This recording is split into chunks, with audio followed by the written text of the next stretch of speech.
चूचुक कुङ्कुमतो नियतारुणितातुलनीलतनो कमलायतलोचनलोकपते विजयी मम वेङ्कटशैलपते सचतुर्मुख षण्मुख पञ्चमुख प्रमुखाखिल दैवतमौळिमणे शरणागत वत्सल सारनिधे परिपालय मां वृषशैलपते अतिवेलतया तव दुर्विषहैरनुवेलकृतैरपराधशतैः हरितं त्वरितं वृषशैलपते वरया कृपया परिपाहि हरे अधिवेङ्कटशैलमुदारमते जनताभिमताधिकदानरता परदेवतया गदितान्निगमै कमलादयितान्न परं कलये कलवेणुरमावशगोपवधूषणकोटिवृतात् स्मरकोटिसमा प्रतिवल्लविकाभिमतात् सुखदात् वसुदेवसुतान्न परं कलये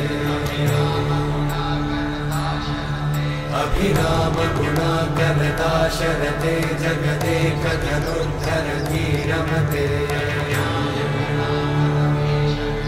रघुनायक राम रमेश विभो वरदो भवदेव दयाचलधे अवनीतनया कमनीयकरं रजनीकरचारुमुखाम्बुरुहम्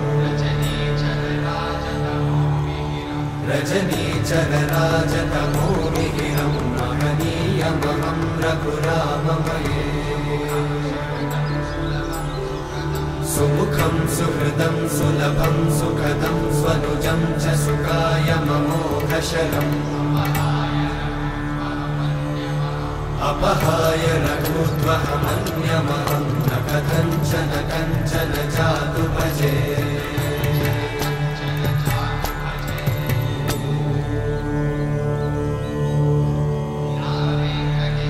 विना वेङ्कटेशं ननाथो ननाथः सदा वेङ्कटेशं स्मरामि स्मरामि हरे वेङ्कटेशं प्रसीद प्रसीद प्रियं वेङ्कटेशं प्रयच्छ प्रयच्छ विना वेङ्कटेशं ननाथो ननाथः सदा वेङ्कटेशं स्मरामि स्मरामि हरे वेङ्कटेशं प्रसीद प्रसीद प्रियं वेङ्कटेशं प्रयच्छ प्रयच्छ अहं दूरतस्ते पदाम्भोजयुग्मं प्रणामेच्छया गद्य सेवां करोमि सकृत्सेवया नित्यसेवाफलं त्वं प्रयच्छ प्रयच्छ प्रभो वेङ्कटेश अज्ञानिना मया दोषान् अशेषान् विहितान् हरे क्षमस्वत्वं क्षमस्वत्वं शेषशैलशिखामणे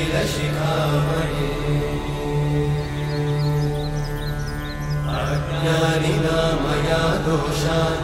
अशेषान् विहितान् हरे क्षमस्वत्वं क्षमस्वत्वं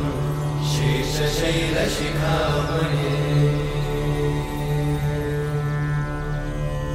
हरे कृष्णा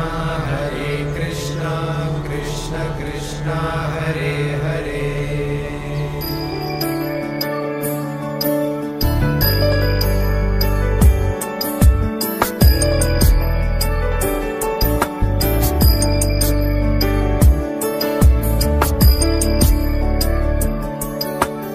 ईश गिरीश नरेश परेश महेश विलेशय भूषण भो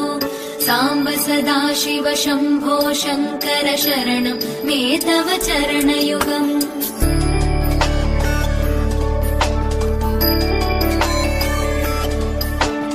उमया दिव्य सुमङ्गल विग्रह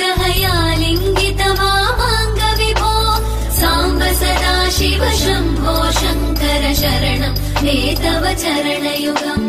दूरीकुरु मामज्ञमनाथम् दूरीकुरु मे दुरितम् भो साम्ब सदा शिव शम्भो शङ्कर शरणम् मे तव चरणयुगम् शिवाय नमो शिवाय नमः शिवाय नमो नमः शिवाय शिवाय नमो शिवाय नमः शिवाय नमो नमः शिवाय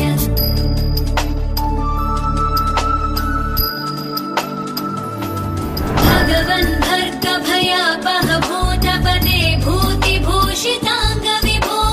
साम्ब सदा शिव शम्भो शङ्कर शरणम् मे तव चरणयुगम् सर्वदेव सर्वात्म सर्वदा दुर्गत गर्वहरण विभो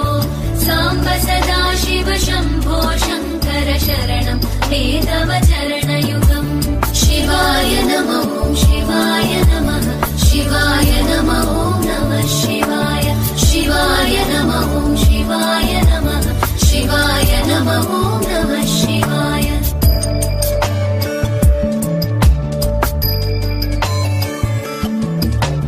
सत्यं ज्ञानमनन्तं ब्रह्मेतल्लक्षणलक्षित भो साम्ब सदा शिव शम्भो शङ्कर शरणम् मे तव चरणयुगम् हा हा हू हू मुखसुरगायक गीता पदानपद्य विभो साम्ब सदा शिव शम्भो शङ्कर शरणम् मे तव चरणयुगम् शिवाय नमो शिवाय नमः शिवाय नमो नमः शिवाय शिवाय नमो शिवाय नमः शिवाय नमो नमः शिवाय शिवाय नमो शिवाय नमः शिवाय नमो नमः शिवाय शिवाय नमो शिवाय नमः शिवाय नमो नमः शिवाय